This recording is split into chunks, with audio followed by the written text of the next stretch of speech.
Aujourd'hui, j'ai envie de te parler en fait du filet à foin. Bien qu'il y a plusieurs avantages au filet à foin, c'est vraiment super important en fait de donner accès à un filet à foin seulement si tes chevaux ne sont pas ferrés.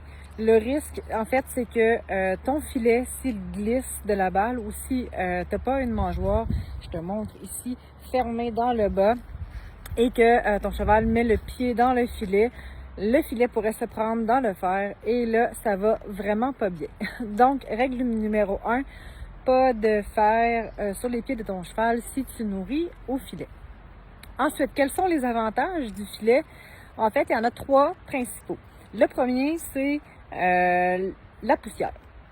En fait, ça permet pour les chevaux emphysémeux, là, les chevaux qui font de l'asthme ou qui ont des problèmes respiratoires, ça permet en fait que le cheval ne se mette pas la tête complètement dans la balle de foin.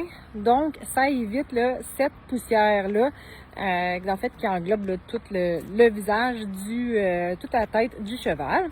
Donc, avantage numéro 1. Avantage numéro 2, c'est le gaspillage. Donc, avec le foin dans le filet, ça permet en fait d'éviter que le foin se répande partout, que les chevaux en mettent partout. Et je sais pas si les vôtres sont comme les miens, mais moi, quand il y en a par terre, ils font pipi dedans. Donc, ça évite ce fameux gaspillage-là. Et le troisième, en fait, avantage, c'est bien sûr là, le slow feeding. Donc, qu'est-ce que c'est le slow feeding? C'est le fait que le cheval mange lentement. Okay? Le cheval devrait manger 18 heures par jour.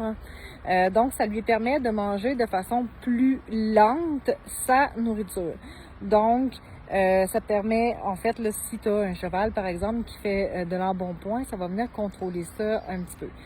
Moi, ici, j'ai un miniature. Ça aide un peu, mais évidemment, ça reste un miniature. Donc, il prend du poids juste à regarder le foin.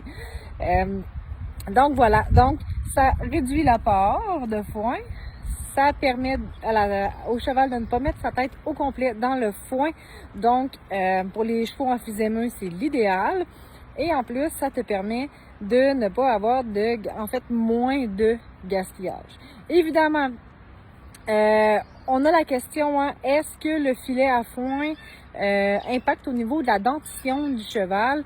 La réponse, c'est oui, OK? Ça dépend vraiment de la qualité du filet qu'on a. Je vous montre celui-ci qui est en fait, OK, je fais aucune publicité, là, c'est juste parce que moi j'ai acheté celui-là, il y en a d'autres de bonne qualité. J'ai un Ag Bag et l'avantage de celui-là, je vous montre, c'est que il n'y a pas de nœud. Donc, souvent, ça va être les nœuds que le cheval il va s'appuyer dessus avec les incisives et ça va venir user les incisives et on va se retrouver avec un manque d'occlusion. Donc, c'est important de choisir un filet de qualité et un filet sans nœuds. Donc voilà, j'espère que ça va avoir répondu à quelques-uns de vos questionnements sur les filets à foin. Petit bémol, on a eu cet hiver des très grands froids. Là. Tu sais, au Québec, on a eu des moins 40. À ce moment-là, s'il vous plaît, enlevez le filet. Lorsqu'on a des froids là, extrêmes, j'ai rarement enlevé les filets à foin sur mes balles, mais cet hiver, je l'ai fait parce qu'en cas de froid extrême, on ne veut pas priver le cheval de se nourrir. Donc voilà. Si toutefois tu as des questions encore par rapport au filet à foin, si tu as des commentaires en lien avec ça, je t'invite à mettre tes commentaires sous la publication et ça va me faire plaisir d'y répondre.